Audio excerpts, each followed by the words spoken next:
Hello guys, welcome to another episode of the African Update Show. This is your favorite girl Ogoroti from another tribes in Africa. I hope you enjoyed the last show.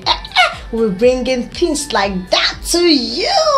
If they play the show inside Africa, a woman stabs a 13-year-old boy for molesting her 7-year-old son. I don't understand what is going on. A woman named Mona Lisa Chugoya stabbed a 13-year-old boy for assaulting her 7-year-old son. According to the story, she stabbed him 3 times, 2 times at the back of the head and once in the stomach. Nekwanu. I don't understand. 2 children are having problems. Okay, they are fighting. It's normal thing for children to fight and argue and exchange blows. It's normal thing. All of us, we did it now. I fought when I was Lord of the Ring. I'm Lord of the Rings. I fight very well when I was younger. But that is not a good reason why you should According to the story, the boy did not survive. He died instantly. So Mrs. Mona Lisa, you stabbed another person's child and left your son alive. You've tried. Killer. In fact, you're supposed to go and join the Fulani herdsmen or join those bandits that are terrorizing the state so that we know that Kukuma, you're a terrorist or you're a killer. So you killed another person's child so that your own can be alive. People don't have repentance. People don't have the heart of God. I don't know what the country is turning into. I don't just know what is happening. Rest in peace to the young boy that was stabbed. If you had known, our parents will always say, don't fight. When there's problem, walk away. When somebody is bullying you, don't retaliate. Just go. Pretend as if you don't know anything. Just go. So that it won't bring problems. Now look at it. Rest in peace to the young boy. And I hope Mrs. Mona Lisa gets her judgment. I mean judgment 100%. At least in her next word. In her next word, she wouldn't try to stab another person's child. Now, wow, I hate it. Our rise as they play the show inside Africa. Yes, so El-Rufai has said it all. The Kaduna State Governor, Nasser El-Rufai, has said that Nigeria has the highest number of poor people. Oh, sir, so you know, Emma. So according to his speech, he said Nigeria has the highest number of poor people. The governor stated this while launching the state social protection policy on Tuesday, 23rd of February 2021. According to his words, he said Nigeria is passing through trying times and there are a lot of programs that is set to help poor people, but instead of the government to help the poor, they transfer the wealth to themselves. Imagine Nigerian government branding COVID-19 palliative that were meant to be shared among the poor. Sir El-Rufai, you made sense. God will bless you. God will replenish you. Furthermore, he pleaded to his fellow politicians, those in the higher level, those that are not poor, please give out to the poor. At least they need it most. Let them eat, let them feed. You people have private jets, you have cars, you have everything you can ask for. Your children are in abroad schooling, but still you take away those things that belong to the poor. As little as bag of rice, as small as carton of indomie, as small as bread and other things. Even the money that we're meant to distribute to them, you will still put it in your pocket. Imagine some people in politics, they will just go and pack money in their house. They are not using it for anything. No, they will pack bundle of money, and where people are going hungry on the streets. He has come out to beg politicians like him, senators and other people that are in a position to help people. Let them reach out to poor people. We need your help. We need your help. Not when any food is distributed to the poor, you people carry it and go and brand it for your birthdays, for your events, for everything. And you people have fleets of cars in your garage. Some of you have private jets, and still you will still collect the one given to the poor. I don't understand. Sir, thank you very much. As you've said, let them hear. Let them listen to you. And I hope this is not because of the 2023 election that you are coming to see. Let it come genuinely from your mind though. Thank you very much, sir. Nasser El-Rufai, the governor of Kaduna State. May God bless you. Magic. I hope they will hear and understand and hearken to our voice. Help the poor. We need help. We need help. Some people work day by day because of what to eat. It's not like they want to build a mansion. It's not like they want to buy a private jet. It's not like they want to buy a Rolls Royce. People sell on the streets to make money, to feed, to eat. When you come to the street of Lagos, to the street of Ogun State, you see people selling razor, toothbrush, comfort, shaving beak. You see people selling all sorts of things. Now when you start thinking and say, how much will this person sell in a day? How much is the pack of shaving beak? How much is the pack of razor? But people sell it day by day, just to feed, just to eat. People sell pure water, and to let me surprise you. Most people that do this business are graduates, people that have gone to school, but still they try as much as possible to make ends meet. Who says that Nigerian youth are lazy? Who said that Nigerian youth are lazy? Nigerian youth are not lazy. They fight tooth and nail to make ends meet, to eat, to feed. So please, our dear politicians, whenever there's any program to help the poor, please give them, leave it for them, let them eat. Don't come and carry everything that belongs to the masses and put it inside your stomach, because if you die, you're not going with anything. That's just the truth.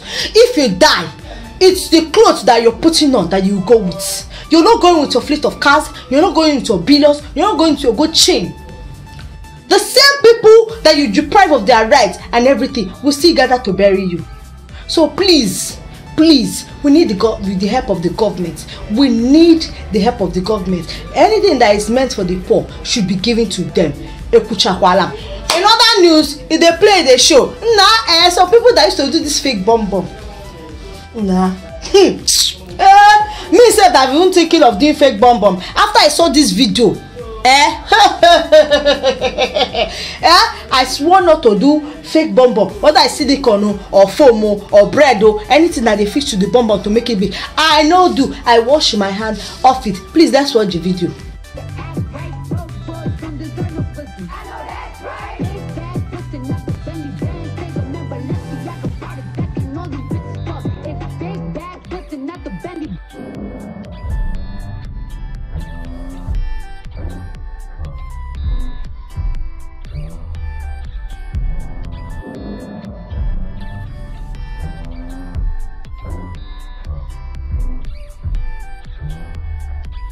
Welcome back. You have seen it though. You have seen it. Singer K. Michelle's butt deflates while she was twerking on Instagram. What does she ever end? So she actually placed her phone and she was recording live, and she turned her black dress with her bum to twerk. While she was vibrating so that the guys will see the bum from that was here went down to here. Oh! Man, you people will make our ladies kill themselves. You people will make our ladies finish themselves all in the name of slaying. And one thing about this big butt is that it's not like when they date them, they keep them. There is no way to make money that is easy, my sisters. Even though you do that big butt, you will still advertise it so that they will see you. It's not like it's a criteria for marriage. It's not a criteria for marriage. It's just a criteria to make money. Former love and hip-hop singer was streaming live on Instagram, and she was shaking her bum. She was actually dancing to Cardi B's song, one of Cardi B's song, Up. I love that girl, Cardi B. I love her very much. And she was twerking and twerking and twerking and twerking. What happened? The bum, I don't know, the thing she implanted in her bum deflect and went down. Woo! I have told you people that if you want to do boot implant, bobby implant or bum implant, go to the right source. Go to the right source and go and do it, so that if you are shaking it will not deflect. Go and ask Kim Kardashian and other people that did their butt implant. Ask them. If you are in Nigeria, go ask Bobrisky. He will tell you where he did his own. Don't go and meet cheap people to go and do your butt implant, and after they do it, it will disgrace you. Some people's own will burst. The water will start gushing out from their leg. Me, I did not watch that video, but I'm just saying. So if you want to do butt implant, because I'm begging in the name of God, go and do it in a special place, in a place where you know that when you do it, it will not spoil. Yes, so if you pay better money, they will give you something good. So if you know you want to do all this kind of thing, you save money and go and do it. Oh, Chineke, if they play the show inside Nigeria, wonder shall never end. Some people say don't know what they want in life. Some people don't know. Some people are even spiritually confused. Some people don't even know their part in their life. Lady was sacked on her first day at work for making sexual advances on her boss. I call rice. I've said it that some people's destiny, they tie it inside boat and throw it inside third mainland bridge.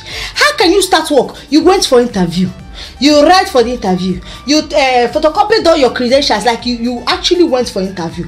And on the first day of work, what all you could do was to make sexual advances on the boss. Even though you liked the boss, you don't have thinking faculty. Igbo people will say that when a fowl gets to where it doesn't know, it starts with what? One leg. Even though you plan on doing anything, even though you're crushing on him, you like him, must he be on the first day of work? If you just started work and started making advances, can I sit down in your lap? You will not start and be doing your bumble like this. Some will be doing their clothes like this, pulling it down, pulling it down, pulling it down, pulling it down. Wait till now so that you start working, gain your grants, and know if he likes you too. Hey, Magodi, you know the Bible will say, "Violate, take it by force." Even though he doesn't like you, you take it by force, but you need time. You don't do that kind of thing. If you're watching me, you understand. You don't just enter. You take time. Look at you now. All right, now they've sacked you from the work. Salary is not collect. Even your transport fare that you use in going to work that same day. Oh, Galalandokwa. I've told you, some people don't have thinking faculty. Calm down and think. It seems like working in the office is not your calling. Is standing on the streets. Go and ask people that work in night shift. They don't tell you what to do. You don't need to find official work. Ask people that are on the so that they can educate you. You're wasting your time printing CV and all these things. Some people say are not even supposed to be sent to school. That is why I like American parents. When a child is growing up, they will know the child's talent, what this child can do, what is he or she is capable of doing. Nigerian parents, they don't even discover. If your daughter want to do night shift or all those work, you will not discover. If your son want to, they will just be pushing them. Go and read medicine. Go and read law. My child is the lawyer. My child is the my child is that, without knowing what the child wants to do. Yes, now some children in America will tell you, "Daddy, I don't want to work. I want to be a stripper." Wow. I don't know the kind of politicians that our country has. Can you imagine? Minister of Culture and Information, Lai Mohammed, he has come again. They should not make me angry. What is it? According to him, he said USA, another advanced country, they experience kidnapping. That kidnapping is not what we should hype in Nigeria. That happens in other countries. I don't understand. What's our business if kidnapping is happening in other countries? You that's even saying it. Some people that were kidnapped did not come back alive. Yes. All the Chibok girls, did they come back alive? All the schools that they kidnapped, is it all of them that came back alive? Some were killed in the process of the kidnap. Why are you saying that kidnap is not something to hype? It's not something that happens in other countries? Because if they kidnapped your child, any of your child, you wouldn't come out to talk that kidnapping is not what we should be shouting. Even in the advanced country, that all these things happen. It's not peculiar in Nigeria. What are you even saying, Lai Mohammed? Let me ask you, as a father, how would you feel if any of your child was kidnapped? Or how would you feel if your child was kidnapped and killed in the process? How would you feel? Most of you send your children to abroad. Most of you send your children to abroad. Best schools, best universities. Send them to anywhere, any part of the world. If they want medical care, send them to any countries. Give them the best education. Give them the best cars. Give them the best phone. Give them all the best opportunities. And you're here saying that we should not have it in Nigeria. So it's our children, the poor masses, it's not our children that are good for kidnapping. That happens in other countries. According to him, he said there are 3 or 4 schools experienced kidnap in the United States of America. And so, are we in the United States of America? They say charity begins at home. If you're a minister, a governor, or ex-governor in Nigeria, you should work very hard to ensure that the leaders of tomorrow, our children, are safe. And you are here telling us that it is not peculiar. It is not peculiar how? We should not shout it. Why is it that we will not shout? Do you know what it means to be pregnant and give birth to a baby? Have you been pregnant before? You have not been pregnant. Have you entered the labor room before? Has any of your child been kidnapped before? And you're saying it's not something. It happens everywhere. Like Mohammed, Jirukwa, you are me way. Well done, sir. It's not like I'm shouting at you. I'm not shouting at you, but I'm angry. It's not what you should say at this point. How would I send my child to school? Send my child to school, and at the end of the day, when my child is supposed to come back, they will come and say that they kidnapped them, or they were killed at the scene of the kidnap. How would you feel? Mbausa, you put up one car. You did not say this one very well. Because this is not the time to say this thing that you're saying. Whether it's happening in Cotonou or Congo or Kenya or Panya, Nigeria is Nigeria. Nigeria is our country. We should fight tooth and nail to make it better. We should stop all the things that we know that is not good. We should stop it in Nigeria and keep our leaders safe. If all of you stay in the chair, you people don't want to. If all of you remain in politics, it's not like you people are getting younger. You people are getting old. And our future, they are there. They are being kidnapped. They are being molested. They are being raped. They are being killed. Even as young as 10, 11, 12, 13, 14, 15. Young children that don't know anything. Okay, let me just say from 30 upwards. Let me just free them. But younger children that don't know anything have been killed day by day. And you're saying that it happens in everywhere. Like Mohammed, in other news, like I always say, that some people's destiny, they tied it and threw it at third mainland bridge or safari desert. A lady duped her husband. A lady duped her fiancé of 10 million naira and ran to another lover. As in, I don't understand. You dupe your fiancé. Like you duped him and collected this 10 million naira and ran to stay with another lover. Some people don't have thinking faculty. Some people don't have sense. So some people sense that the fact they were not born with sense. So a 30-year-old lady identified as Mary has been summoned before the Ejigbo Magistrate Court for duping her fiancé of 10 million naira and running away to meet her lover. According to the story, her fiancé sent her a huge sum of money to buy property in Lekki and in preparation for their wedding, not knowing that his fiancé, so-called fiancé, took the money, blocked him everywhere, both on social media, on normal calls, and ran to go and stay with another man. If you go near, you cannot pay evil for good. You cannot do that. Can you imagine? This lady said, made it with the sense. Do you know what sense? Do you have sense? You saw a man that single-handedly gave you 10 million naira and promised to marry you, and you collected the money and ran to stay with another man. I don't understand. You have somebody that is willing to marry you, somebody that is willing to stay with, somebody that loves, even though the person gave you the whopping 10 million naira to buy property in Lagos, and even come back and they don't marry you. At least the person has trust for somebody to bring out that kind of money and give to you. He didn't give it to his family members, so he gave it to you to buy property in the island. You took it to go and meet one man that cannot give you anything. Has he given you 5 million before? That is why some people don't have sense. They will say love will need, love will go. Somebody sent you his hard-earned money from US to use and buy. All you did was say, some people were thinking faculty. I don't want to even say much on this. Mary, you must pay every kobo of that money. In fact, the law, they should send you to prison. You must pay every dime of that 10 million naira. To make money is not easy. Do you think that people in abroad, they plug money from the tree? They don't plug money from the tree. Well, I don't blame you, Sha. Some people sense, they need to rearrange and format their sense because it seems like they have virus. Because this your sense, it has it gets virus. Over a virus, over a virus, a cracker. They should hand you over to the police and let them do justice to your case, because me I'm very angry. I'm very, very pissed. How would somebody give me 10 million naira to buy property? A whole more they now for 2 million naira. They give me 10 million naira and I carry it around and I can meet one boy that have not given me shish in my life, all in the name of love. Love for backwalk. Thank you very much for watching the African Update Show. Don't forget to follow us on all our social media platforms, on Instagram, on Facebook, and on Twitter at Ninjas Craziest. And don't forget to follow me on my Instagram handle at Nina Classic 1. I love you guys.